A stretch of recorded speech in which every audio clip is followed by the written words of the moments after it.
ini disclaimer dulu bahwa kita tidak berbicara mengenai pribadi ya, yang kita berbicara mengenai penyadaran kembali bahwa mungkin ya nobody perfect, tidak ada manusia sempurna, tapi paling kurang seperti yang tadi aku katakan bahwa menjadi garang terang seperti itu ya. Jadi spirit yang harus ada dalam diri seorang yang beriman ya, status Katolik seperti itu. Karena kita bicara mengenai organisasi Katolik.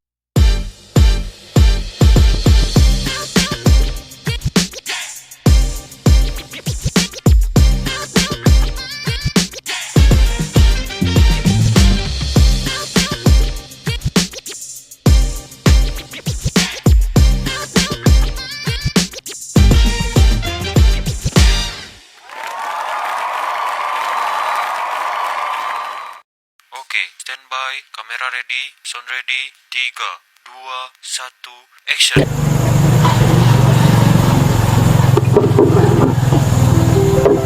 Iya, kembali berjumpa dengan sahabat dan juga pemirsa podcast Labajo Insight. Dan kali ini di edisi Bincang Inspirasi ya, kita akan bertemu dan berbincang bersama dengan dua dari tokoh dari organisasi yang saat ini ada di daerah kita Manggarai Barat. Ada dari Pemuda Katolik dan juga ada dari ISKA. Dan untuk semua sahabat podcast Labajo Insight, untuk lebih mengenal, kita langsung ya mengenal secara masing-masing supaya semua mengetahui apa itu Pemuda Katolik dan juga apa itu ISKA ya masing-masing. Sebelum kita diskusi lanjut mengenai topik yang akan kita hadirkan untuk Anda semua mengenai posisi dari organisasi kepemudaan Katolik yang saat ini ya, apa peran dan juga ide-ide yang bisa mereka berikan untuk segala persoalan sosial kemasyarakatan terkhusus di daerah Manggarai Barat ini. Kita langsung mulai yang pertama ini dari mana? Senior. Ya, dari ISKA, silakan. Ya baik, terima kasih Pak Bendo.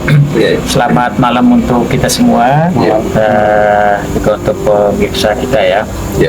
Saya Bernardus ya.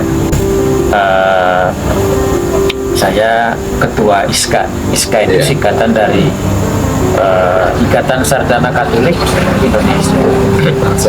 ISKA di Manggarai Barat itu sudah ada sejak tahun 2010. Jadi sekarang sudah 15 tahun ya usia ISKA di Manggarai Barat. Sedangkan ISKA untuk nasional itu sejak tahun 50-an. Itu perkenalan singkat dari saya. Silakan teman. Yang berikutnya dari Pemuda Katolik nih, silakan. Oke, terima kasih Bang. Selamat malam untuk pemirsa semuanya. Saya Tony Harjo dari Pemuda Katolik. Saya Ketua Bidang Kepemudaan dan Antar Lembaga di Pemuda Katolik. Pemuda Katolik, status kami tentu adalah organisasi kemasyarakatan yang bernafasan Katolik.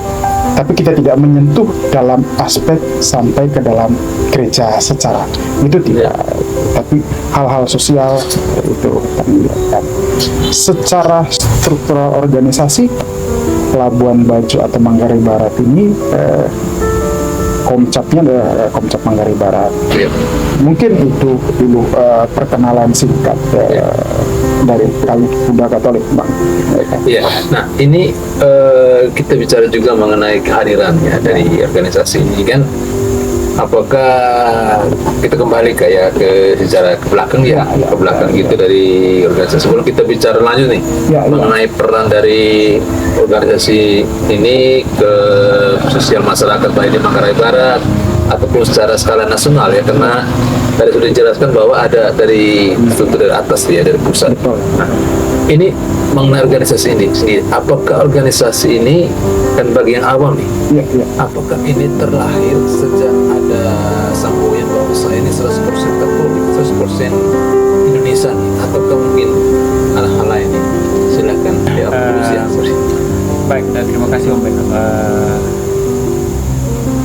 Komitmen atau pernyataan 100% Katolik, 100% Indonesia ya. Itu ungkapan I.J. Kasimo ya, Ignatius Kasimo, dan Monsinyur Sugio Pranoto, ya uskup pertama, uskup pribumi Indonesia, uskup Semarang dulu juga mengejawantakan prinsip 100% Katolik, 100% Indonesia itu dalam beberapa ini. Dan sampai sekarang memang semboyan ini menjadi semboyan bersama. Semua orang Katolik, tidak hanya di ormas, tapi memang yang kental itu sudah menjadi moto juga bagi kalangan ormas Katolik, bahwa orang Katolik harus tampil 100% Katolik, 100% Indonesia.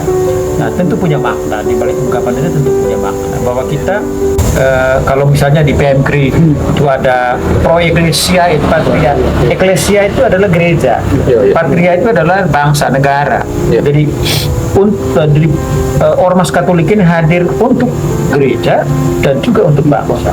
Jadi tidak pakai 50-50, semuanya pakai 100%. 100% kita tunjukkan bahwa kita orang Katolik dengan mendasarkan nafas hidup organisasinya itu sebagai seorang Katolik. Jadi iman Katolik itu menjadi basisnya. Tapi dia juga bertanggung jawab, punya hak dan kewajiban, punya tanggung jawab untuk bagaimana menjaga bangsanya. Dan itu harus dia tuangkan dalam totalitas keindonesiaan dia. Nah, karena itu memang saya punya buku mengenal tokoh-tokoh Katolik Indonesia. Itu dari zaman perjuangan pembentukan bangsa ini, kemudian pada saat pemerintahan di awal-awal Soekarno dan seterusnya sampai dengan pemerintahan Jokowi. Dalam buku yang saya terbitkan beberapa tahun lalu itu memuat historis tentang apa peran tokoh-tokoh Katolik, pahlawan nasional. Ada yang dari pahlawan nasional, ada yang kemudian tidak diangkat sebagai pahlawan nasional. Tapi mereka telah punya andil untuk memerdekakan Indonesia. Indonesia ini didirikan oleh berbagai kekuatan, berbagai komponen, termasuk di dalamnya kelompok-kelompok Katolik. Dan banyak sekali tokoh-tokoh yang beragama Katolik yang juga menjadi pahlawan dan punya peran yang sangat besar untuk membuat bangsa ini seperti ini. Itu dulu. Dan sampai sekarang saya kira tidak ada yang mengabaikan peran tokoh-tokoh Katolik untuk menyumbangkan gagasan, pikiran dan sebagainya. Setiap presiden itu pasti ada orang Katolik, meskipun jumlahnya tidak banyak, tetapi selalu ada orang Katolik. Ini juga saya kira akomodasi dari elemen-elemen yang ada, bahwa Katolik itu memang rela ada di Republik ini dan mereka berperanan. Dan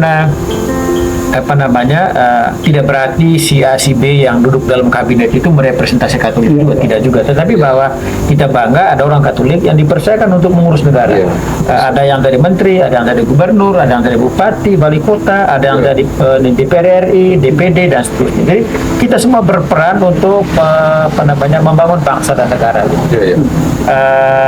Dan kita berbangga karena banyak tokoh-tokoh Katolik yang menunjukkan kinerja kerja yang baik.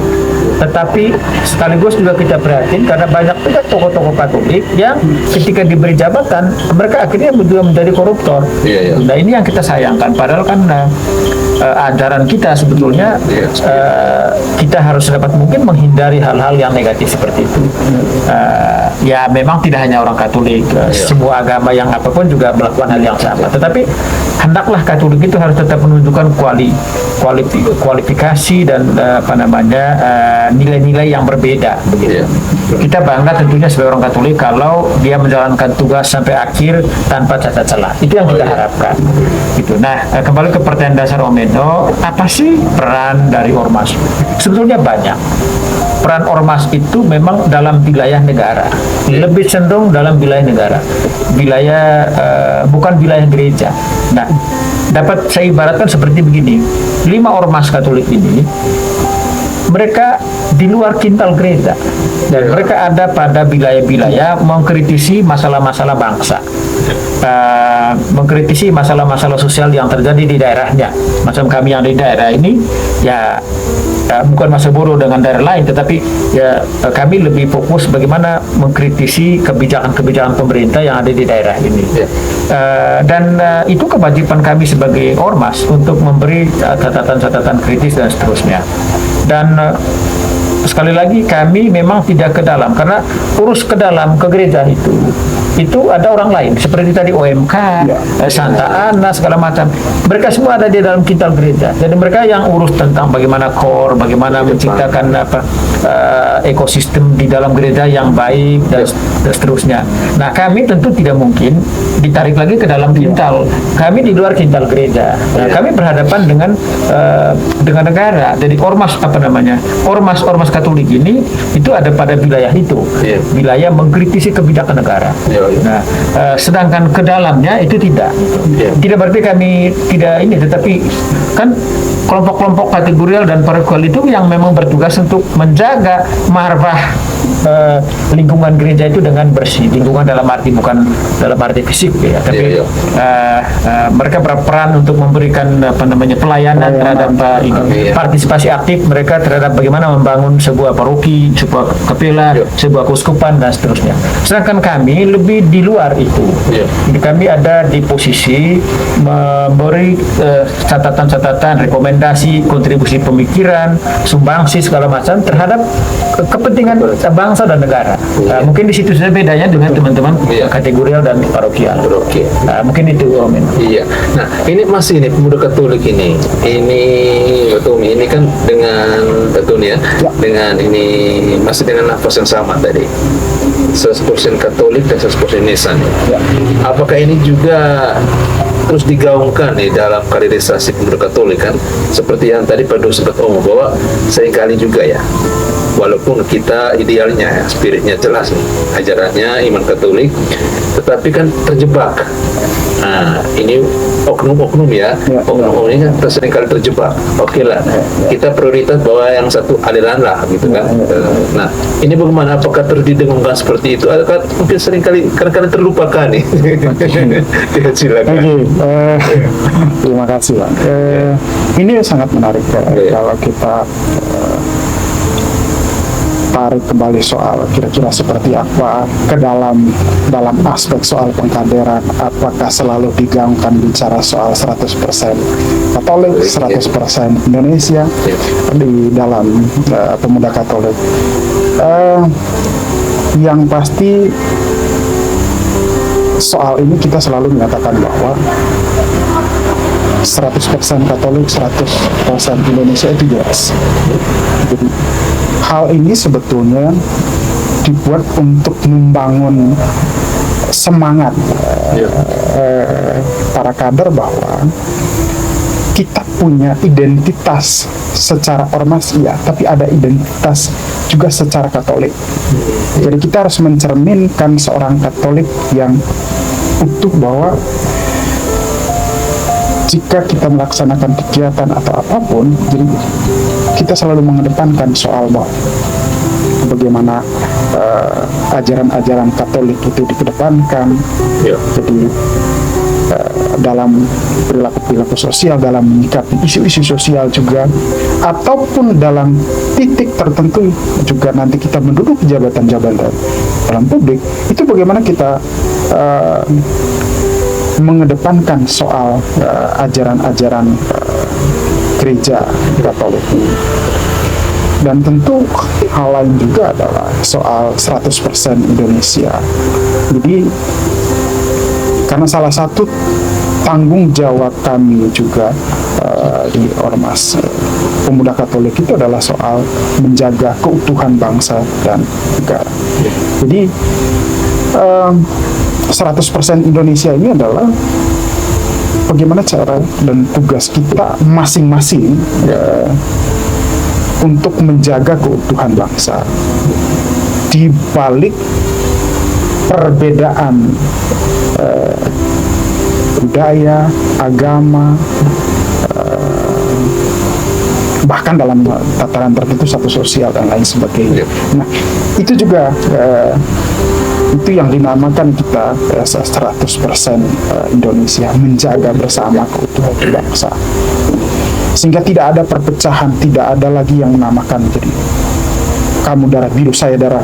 Nah itu tidak boleh. Ini menyambung dari Abang Du tadi. Lalu kira-kira nih yang menjadi alasan nih, alasan kan bahwa seringkali ya, artinya kan sudah ya terlibat dalam gerakan. Tetapi kadang-kadang oknum ini kan akhirnya terjebak juga nih. Nah ini dari pemuda Katolik melihat sendiri bahwa apa yang menjadi penyebab apa, karena memang ada sendiri bahwa apa yang menjadi penyebab apa, karena memang ada kecenderungan dari dalam pribadi atau mungkin lingkungan nih sistematik yang apa istilah yang mengatur lah atau mengganggu lah kehidupan seperti itu. betul. Iya. betul. Iya. Ini juga hal yang sangat menarik kalau kita mau bahas. Iya. Jadi yang pasti di pemuda Katolik katakan, dalam proses pengkaderan kita coba untuk membentuk dulu soal ajaran Katolikan, bahwa kemudian nanti misalnya dia menjadi duduk jabatan publik, tiba-tiba jadi mengalami situasi insiden yang hal-hal semacam itu, kami menyatakan bahwa itu sebetulnya adalah oknum yang bisa dikatakan terjebak di dalam situasi-situasi tertentu. Kita katakan bahwa terjebak ya. Ya, Tentu kemauan sendiri. belum tentu juga. Itu Iya, ini sudah. terjebak dan lain sebagainya. Ataupun situasi-situasi ini, Pak Eno, Iya. karena situasional, jadi tiba-tiba muncul karena ada keindahan dan kenikmatan yang ada di dalam itu. Iya. Jadi tergodalah iman dan bicara soal 100% Katolik, 100% dan lain sebagainya. kadang-kadang- Tapi dalam aspek kita pengkaderan, kita tanamkan itu untuk jadikan sebagai dasar bahwa identitas kita sebagai kader pemuda Katolik adalah 100% gereja, 100% Indonesia. Bahwa kemudian terjadi hal semacam itu, kami itu oknum. Iya. Gitu. Artinya kan secara bahasa biblis ya bahasa biblis ya. Keinginan daging seringkali lebih kuat daripada keinginan roh ya gitu ya. Iya. Daging kan lebih kuat daripada roh gitu. Itu yang seringkali.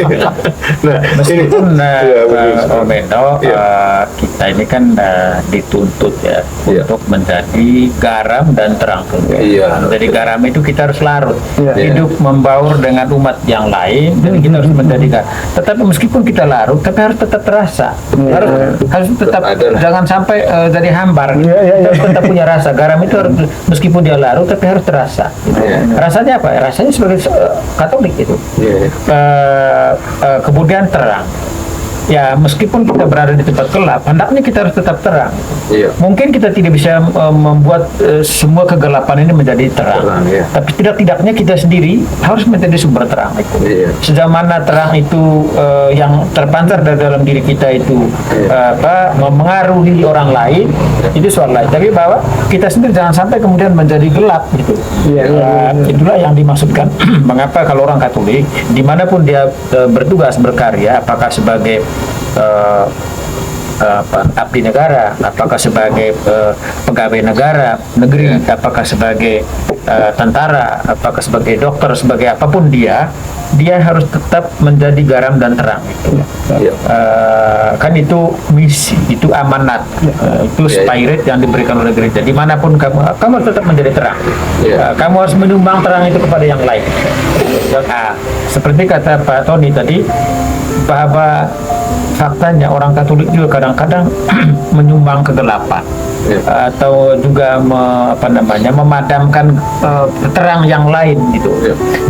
Kemudian ya tadi bahasa Pak Eno terjerumus ya.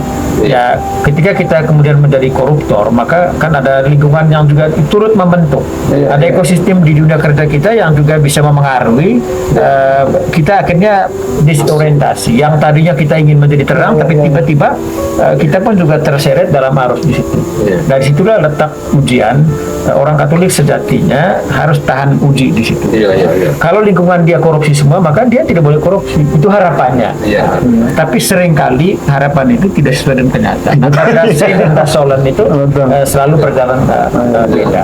Tapi kembali lagi, apapun itu kita tetap harus berkewajiban untuk memberikan penyadaran kepada generasi muda agar hendaklah Anda bertindak sebagai terang dan garam. Hendaklah Anda bisa hidup 100% warga negara dan 100% warga gereja. Jadi dua peran itu harus dijalankan secara bersamaan dan simultan.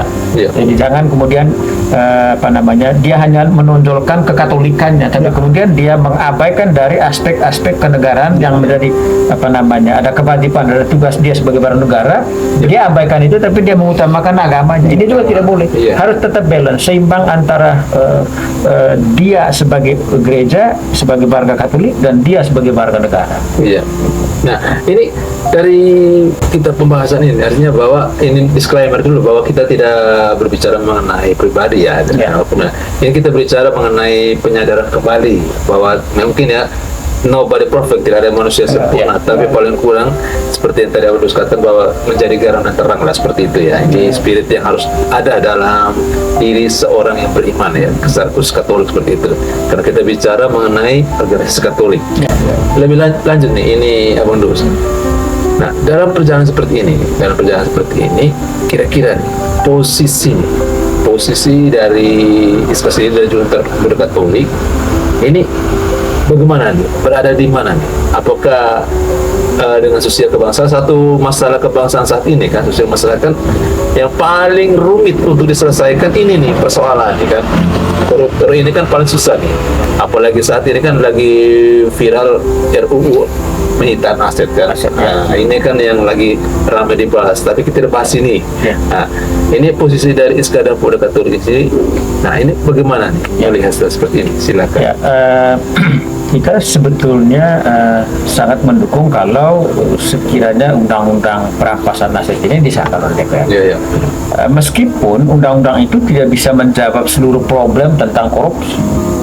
Kan sebenarnya kita tidak kurang, stok regulasi kita tidak kurang, bahkan surplus, melimpah ruah. Undang-undang yang mengatur tentang bagaimana mencegah korupsi dan seterusnya. Terlalu banyak undang-undang kan yang kita punya. Nah, tapi bagaimanapun ada nilai-nilai lebih dari undang-undang perampasan aset itu. Nah, jangankan itu, sebenarnya kita juga perlu dorong untuk undang-undang pembuktian terbalik. Nah, ini kan juga lupa untuk dibicarakan oleh publik. Padahal bagaimana tuh Abang maksudnya? Ya, simpelnya pembuktian terbalik itu adalah kita harus menganggap bahwa bikin simple ya. Simple. Kita harus menganggap bahwa kalau dia punya mobil, dia pegawai negeri misalnya, tapi dia punya tanah berapa bidang, dia punya koleksi mobil di rumahnya berjejer-jejer, kemudian dia punya perusahaan di luar ini. Karena dia ini statusnya PNS. Patut diduga kekayaan yang melimpah ruah itu patut diduga diperoleh dari cara-cara yang ini bukan pendapatan legal sebagai ini. Bahwa dia tidak dilarang untuk berusaha di luar, tetapi jangan sampai kemudian dia memanfaatkan jabatan dan pengaruhnya untuk mendapatkan keuntungan sebanyak bagi dirinya dan keluarganya dan kelompoknya. Nah, maka itu patut diduga bahwa itu hasil korupsi, kecuali dia bisa membuktikan sebaliknya bahwa harta kekayaan yang diperolehnya itu tidak dilakukan dari cara-cara korupsi. Nah, kira-kira itu salah satu substansi dari undang-undang itu. Nah, perampasan aset ya simpelnya aset setelah si A misalnya maka semua aset harus dirampas untuk kepentingan negara. Hanya memang tidak fair juga kalau semua aset, karena jangan sampai ada aset dia yang dia peroleh dengan susah payah dengan keringat darah pada saat dia belum menjabat gitu. Itu harus dipisahkan juga oleh negara, oleh undang-undang. Jangan sampai semua aset dia itu dirampas habis. Ini juga tidak fair. Tapi pengujiannya, artinya kan begini, jangan sampai kita memiskinkan dia. Ya, dia berhak untuk mendapat penghidupan yang layak dari keringat darah yang dihasilkan. Ada pemisahan. Harus ada pemisahan antara aset yang dia peroleh sebelum dia jabatan dan setelah. Jadi aset yang dirampas itu aset yang memang benar-benar diperoleh dari hasil hasil tindakan KKN-nya. Iya. Sedangkan aset-aset dia yang tidak melalui itu ya tidak boleh disita, tidak boleh Iya. dirampas untuk kepentingan negara. Bagaimana kalau misalnya tanah dia wariskan dari orang tua, itu tidak boleh dirampas. Nah, kira-kira begitu. Jadi undang-undang ini memang hati-hati, jangan sampai kemudian kita sapu rata menganggap bahwa hartanya harus diambil semua. Ya tidak bisa begitu juga. Abang, apakah itu kan kemarin kan sempat menjadi kegelisahan juga ya? Ini kita bicara mengenai berita yang sudah ada, Ya. yang sudah viral dan juga menjadi pembahasan dari para pakar-pakar ya. Nah, apakah itu juga termasuk dari kegelisahan dari para pakar nih, pakar hukum, bahwa kemungkinan dipakai nih untuk istilahnya apa ya, dari pelaku untuk tersangka kan gitu kan, atau oknum gitu, istilahnya untuk menekan atau Ya. gimana gitu. Atau memiskinkan Ya, orang. ya. Jadi DPR juga menurut saya perlu sikap hati-hati. Dalam arti begini, harus dibahas betul pasal-pasal krusial. Karena ada juga pasal-pasal krusial dalam rancangan undang-undang ini. Yang artinya DPR jangan sampai hanya karena atas desakan publik lalu dia mensahkan secara tergesa-gesa. Itu juga akan bisa menimbulkan efek negatif yang meluas nantinya ke masyarakat. Karena itu memang DPR tidak perlu terburu-buru menurut saya. Dia harus undang-undang perampasan aset itu dibahas kemudian nanti disahkan. Tapi pasal-pasal yang krusial di dalamnya juga tidak boleh ketok saja Ya. tanpa ada kajian yang matang. Betul. Nah, karena itu kita juga minta DPR supaya jangan asal jadi, jangan hanya atas asal desakan, lalu kemudian serta merta kita sahkan. Ya. Itu mesti perlu kehati-hatian. Karena kalau ini sudah dilakukan, maka itu akan menjadi referensi bersama. Iya, itu artinya sudah berlaku ya. Ya, ya betul. Lalu soal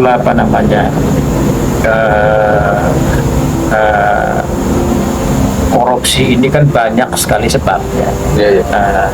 Mengapa DPR, mengapa pejabat-pejabat publik, menteri itu korupsi? Ya, salah satu penyebab di antara sekian banyak penyebab itu juga karena sistem. Kalau itu di DPR maka sistemnya pemilu. Ada hubungan erat sekali antara sistem pemilu dengan korupsi. Nah karena itu menurut saya ke depan sistem pemilu kita juga diubah. Iya. Sepanjang sistem pemilu kita seperti ini, maka ini kan pemilu kita ini kan ibaratnya election. Padahal kan demokrasi itu tidak election itu tidak pemilu itu bukan demokrasi. Tidak berarti pemilu itu adalah demokrasi. Jadi demokrasi tidak sama dengan pemilu. Demokrasi itu artinya luas sekali. Nah pemilu itu hanya salah satu implementasi dari demokrasi. Ya. Gitu. Artinya apa? Artinya pemilu election macam ini mesti dirubah sistemnya menurut saya. Ya. Saya sih punya pikiran begini. Dari dulu saya pikir begini. Kenapa kita tidak membuat desain untuk pemilu digital? Ya. Saya pikir satu-satunya cara untuk merubah sistem pemilu kita sehingga karena buah dari sistem ini membuat orang korupsi. Iya. Karena orang kan bupati itu kan dia mengeluarkan uang belasan puluhan miliar untuk bisa jadi bupati. Maka ketika dia terpilih jadi bupati, pekerjaan dia selanjutnya bagaimana mengumpulkan pengembalian duit yang dia pakai. Gitu. Nah, itu juga kembali kepada sistem pilkada kita, sistem pemilu kita. Begitu juga DPR RI, dia mengeluarkan uang banyak. Maka ketika dia menjabat, dia berusaha untuk menutup utangnya dan menambah pundi-pundi untuk mempersiapkan dirinya pada periode berikutnya. Tapi kalau kita ubah sistem pemilu kita dengan pemilu digital, orang cukup pilih di HP, orang tidak perlu ke TPS, maka semua biaya TPS itu ditiadakan. Anggaran untuk bikin tenda ditiadakan, bikin kotak sudah tidak perlu lagi, karena dari HP, dari gadget kita ini, dari vote langsung di situ. Kita tidak akan kemudian profil dari calon, tinggal profilnya disebarluaskan dan orang bisa pelajari. BBD itu begini latar belakangnya, riwayat pendidikannya, track recordnya seperti ini. Wah, program kerjanya begini ya bagus ya. Dia klik gitu. Selesai, dia tidak membuang uang. Orang tidak perlu serangan pagar, tidak perlu bagi-bagi uang ke konstituen ya, dengan cara ini. Itu bukan hanya menghemat, tapi juga mencegah korupsi. Orang tidak, karena orang terpilih dari bupati itu tidak perlu buang uang dia. Kita belajar dari Nepal yang terakhir. Untuk menjadi contoh ya. Nepal terakhir, Nepal itu kan negara berkembang ya, Indonesia lebih bagus di atas Nepal. Tetapi apa yang dilakukan oleh anak-anak muda di Nepal kemarin itu mereka membuat pemilu digital seperti itu. Jadi orang mengklik itu dan terpilihlah mantan hakim agung. Dan seorang perempuan dan tidak pernah kampanye, hanya karena orang membaca track recordnya, dia pernah track recordnya tercatat. Nah, dari referensi itu orang kemudian memilih dia dan terpilih dia jadi Perdana Menteri, orang nomor 1 di Nepal sekarang.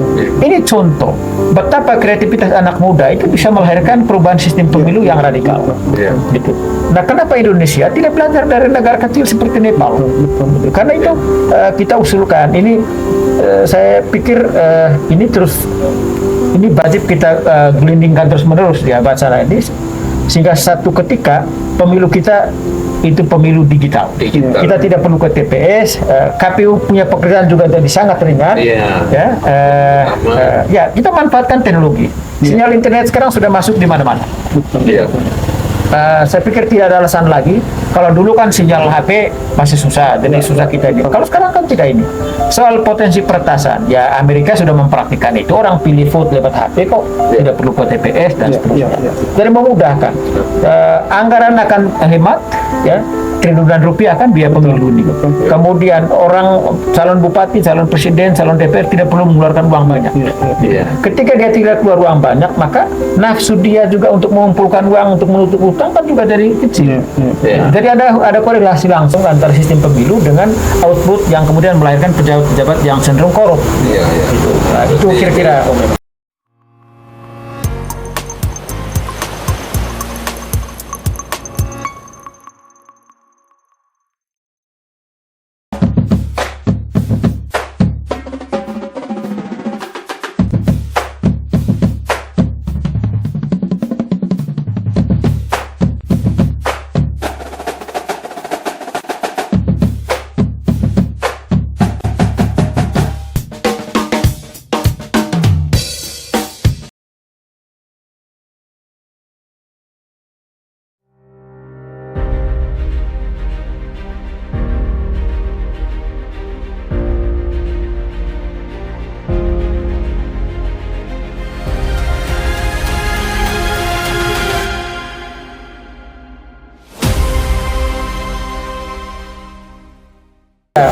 Iya, nah dari pemuda Katolik ini kan di kelompok yang berada pada posisi gen milenial dan juga gen Z ya. Ini berada di tengah-tengah nih.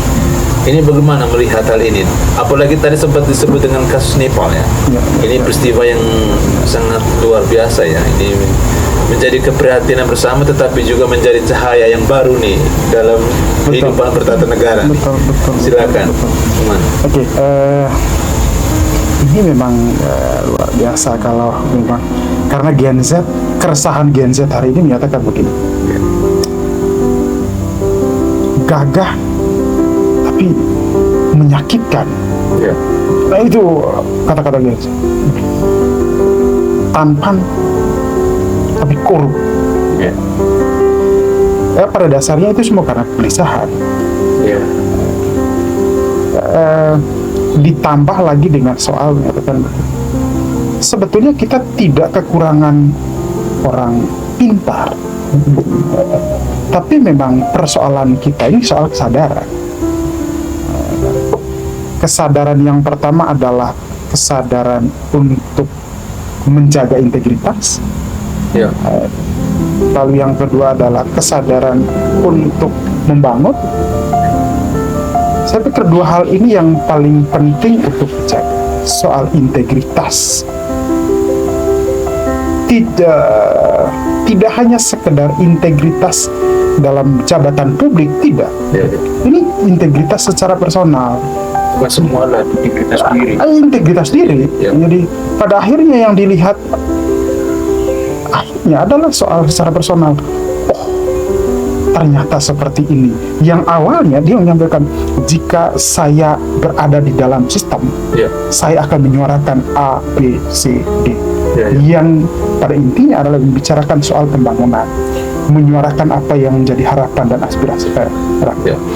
Tapi setelah masuk di dalam sistem, tiba-tiba berubah. Ya. Nah, menarik tadi menyambung apa yang disampaikan oleh pada Gus tadi soal sistem Ya. yang sudah terbangun Harus diperbaiki. harus diperbaiki. Ya. Ada kecenderungan untuk merubah perilaku seseorang ketika sudah masuk di dalam. Ya. Apakah bicara soal proses pemilunya dan lain sebagainya, atau memang dinamika di dalamnya mengalami persoalan. Ya. Nah, sampai pada titik jangan sampai ada keengganan dari generasi Ya. untuk masuk berpartisipasi aktif di dalam itu. Nah, itu yang ditakuti. Karena apa? Yang dilihat dan dinilai bahwa, aduh, politik itu Ya. kotor, Betul. masuk dalam pemerintahan itu, Iya. aduh. Jadi kan itu yang kita mau jaga. Iya. Iya.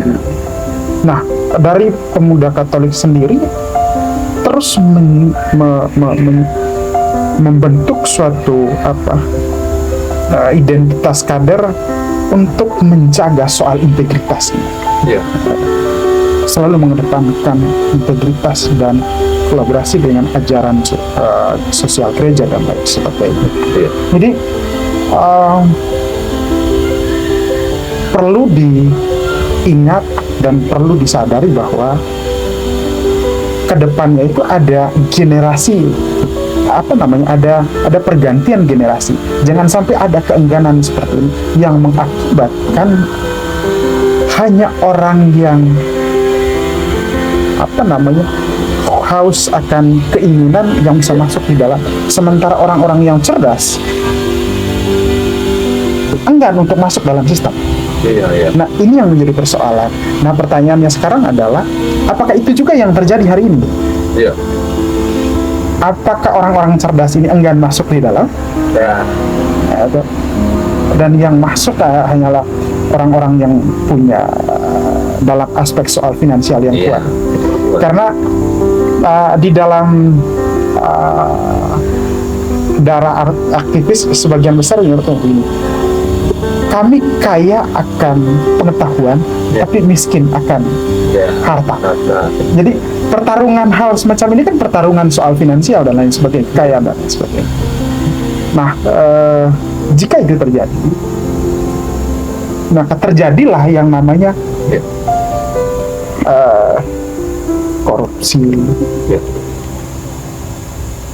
Saya meyakini jika hal soal proses dan tahapan pemilu dan lain sebagainya yang disampaikan oleh abang tadi itu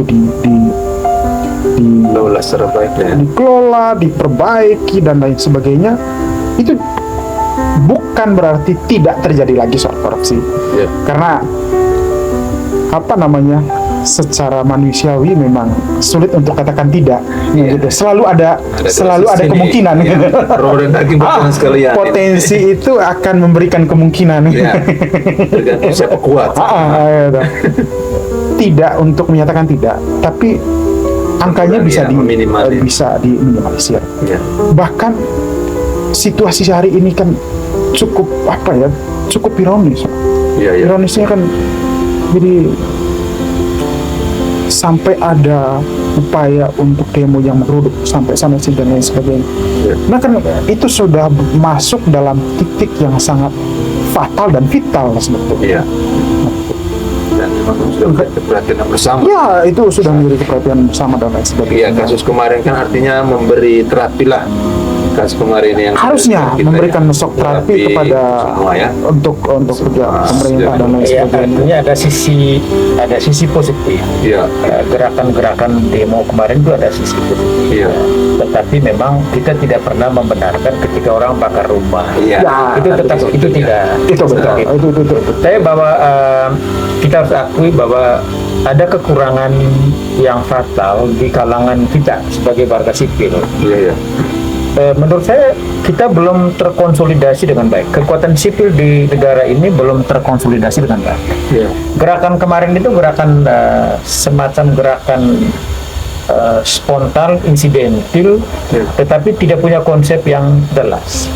Berbeda dengan yang kami lakukan tahun 98 ya, 98 gerakan reformasi itu tersistematis. Meskipun waktu itu kita masih mahasiswa, kita melakukan pokoknya demo. Tetapi ada orang-orang, ada tokoh-tokoh matang di belakang itu yang mendesain gerakan reformasi itu menjadi teratur, sehingga melahirkan rekomendasi apa yang mau direformasi. 1, 2, 3 dan seterusnya. Hasilnya ya bisa kita lihat, misalnya lahirlah undang-undang tentang tentang KPK. Ada KPK. Kenapa ada KPK? Karena korupsinya banyak, maka perlu ada satu komisi khusus untuk menyelesaikan masalah ini. Ternyata juga peran KPK sampai hari ini juga belum belum 100% mencegah korupsi, karena faktanya korupsi tetap jalan. Lahirlah komisi-komisi, banyak sekali komisi-komisi negara, ada komisi yudisial, ada komisi macam-macam. Itu juga buah dari reformasi. Ada lahirlah undang-undang tentang pemilu langsung, pemilu dipilih langsung oleh rakyat. Itu kan hasil-hasil dari. Nah, gerakan yang kemarin ini tidak didesain dengan baik. Misalnya, ketika DPR menaikkan tunjangan, kemudian pada saat diputuskan mereka joget-joget, lalu orang kemudian menyindir, ini kamu ini, lalu orang cari tahu berapa sih pendapatan DPR itu? Oh, ternyata wah luar biasa. Dari situ banyak orang kaget. Bahkan sekarang sampai ke daerah juga. Di daerah juga orang korek. Baru orang sadar ternyata ada perbedaan yang sangat signifikan antara mereka-mereka yang seolah-olah mereka DPR ini ada di kelas 1, manusia super, pendapatannya tinggi, sementara masyarakat ini terseok-seok. Gitu. Jadi ada muncullah kemarahan. Akumulasi kemarahan itu ya orang bakar-bakar ini dan seterusnya. Nah, tapi kan gerakan itu juga tidak didesain dengan baik. Sudah ada gerakan untuk mereformasi DPR, tapi kan reformasinya juga blunder karena tuntutannya membubarkan DPR. Kayaknya ini juga tidak betul. Kita tidak mungkin karena membubarkan DPR itu sama dengan membubar aturan yang sudah ada. Konstitusi kita, undang-undang dasar kita mengatur tentang DPR. Itu kan artinya tidak mudah untuk membubarkan DPR karena dia lembaga negara. Sudah ada. Dan DPR itu penting sekali. Jadi tuntutan bahwa DPR harus dibubarkan, menurut saya tuntutan yang bukan hanya blunder, tapi itu tidak punya dasar hukum yang jelas. DPR itu hanya kita perbaiki, bukan untuk dibubarkan. Perbaiki atau ganti orang kan begitu. Ya, sistemnya mulai dari sistem rekrutmen sampai dengan ini cara kerja DPR pada saat dia terpilih itu dirubah. Nah, tujuan kita untuk mereformasi DPR kemudian tidak kesampaian karena tuntutan kita lompat sampai kepada pembubaran DPR. Ini kan tidak benar. Nah, tujuan kita yang mulia tadi bagaimana menciptakan agar ada undang-undang pemilu yang pemilu baru. Undang-undang pemilu baru ini harus memasukkan hal-hal yang baru sehingga produknya nanti ada melahirkan DPR yang berkualitas. Kemudian tiba-tiba kita marah pada polisi. Gara-gara polisi kemudian menabrak si Irfan. Nah, itu kemudian menyulut api kemarahan rakyat. Nah, kemudian kita menyerang institusi polisi. Sudah bergeser nih. Sudah bergeser lagi kan? Sudah bergeser. Bahwa kepolisian itu harus direformasi, gitu. Karena ini juga institusi yang selama ini disoroti oleh publik sebagai institusi yang mulai dari atas sampai ke bawah itu rata-rata sama gitu. Bukannya dan banyak hasil survei ketidakpuasan. Ini tingkat kepuasan masyarakat terhadap pelayanan kepolisian sebagai pengayom, sebagai penegak hukum itu tidak maksimal. Gitu. Nah, karena itu memang kita semua setuju bahwa institusi Polri harus tetapi tuntutannya jangan begini, turunkan Kapolri.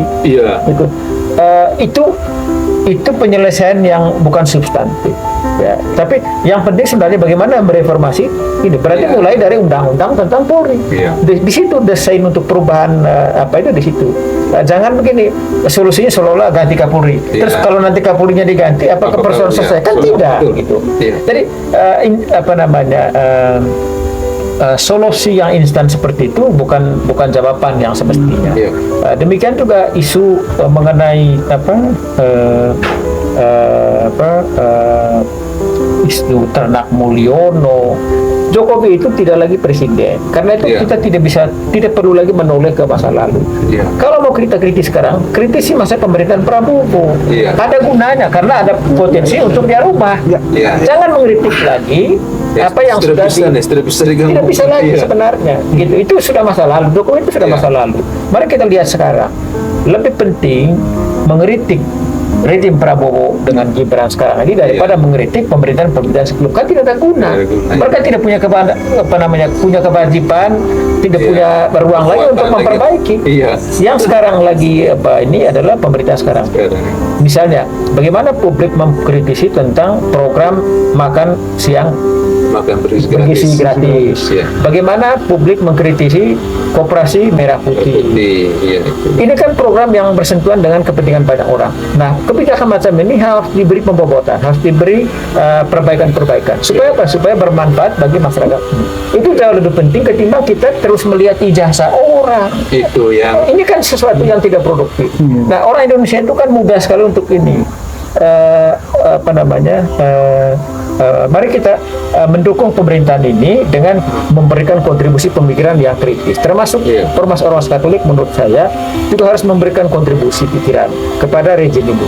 Siapapun di antara kita yang punya akses ke pemerintahan, maka mereka harus berkewajiban untuk memberi masukan-masukan yang positif. Gitu. Mulai dari daerah ini sampai di tingkat nasional.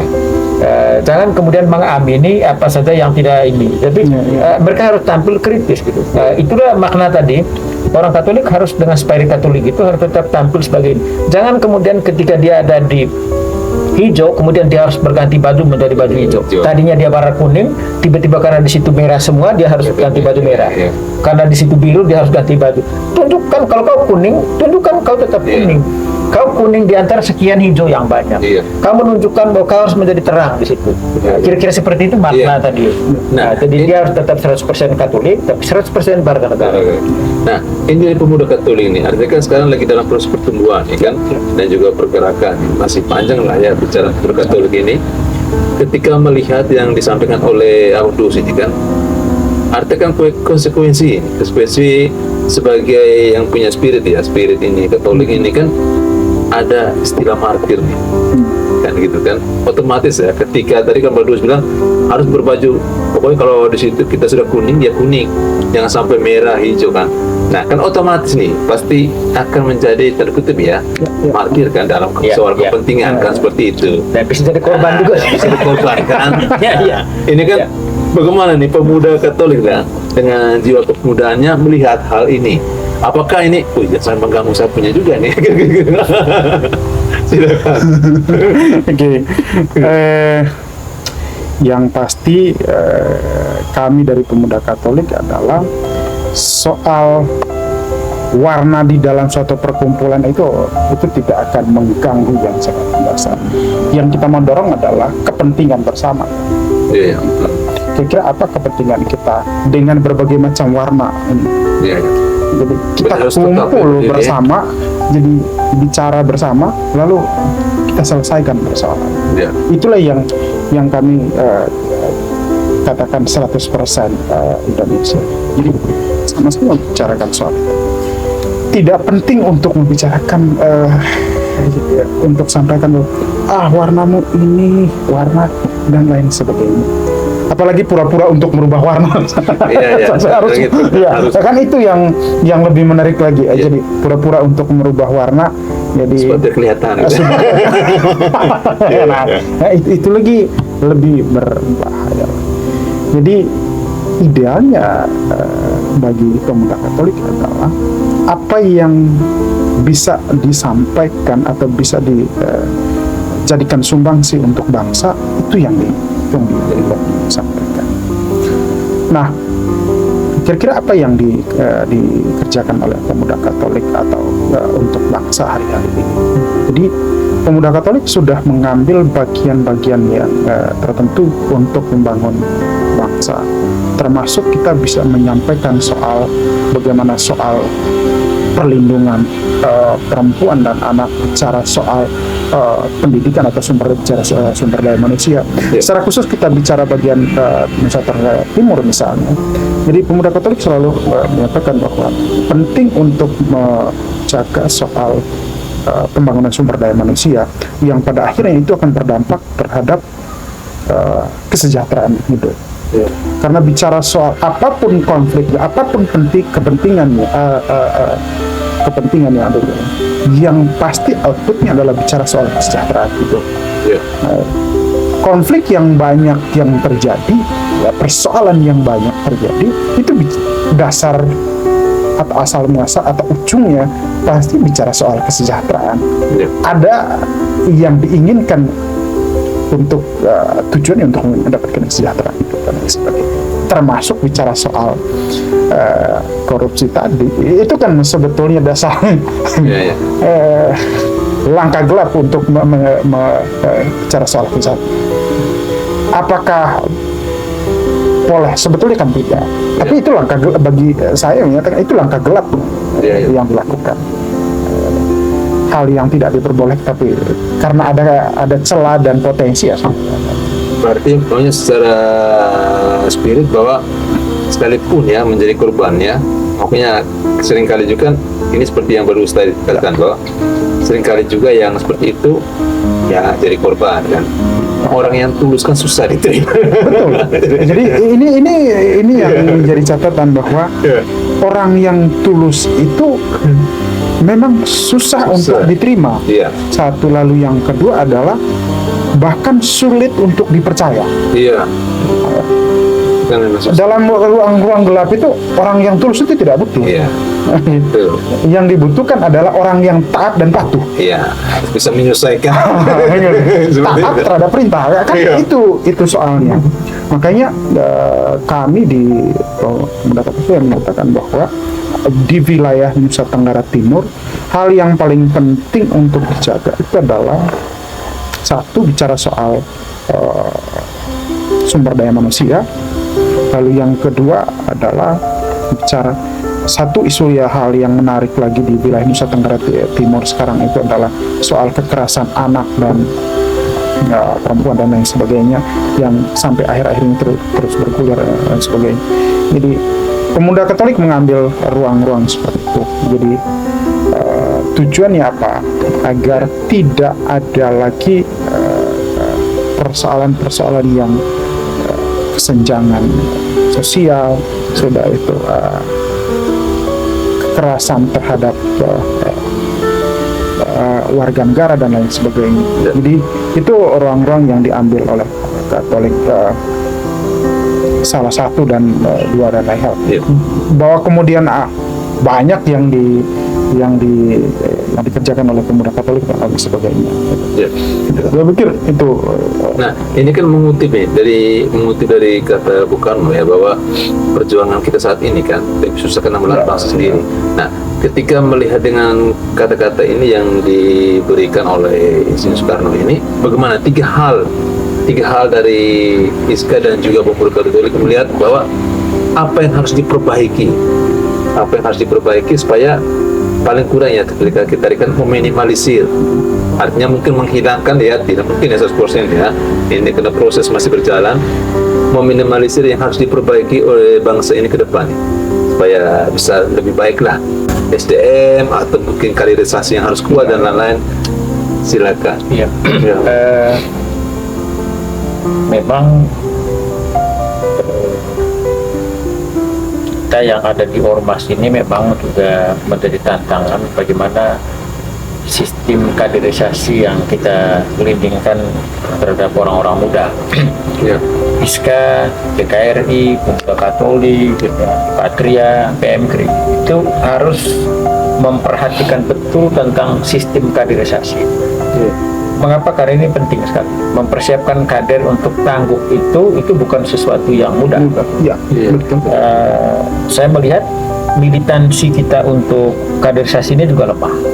Gereja juga menurut saya tidak signifikan memberi dukungan yang konkret terhadap proses kaderisasi.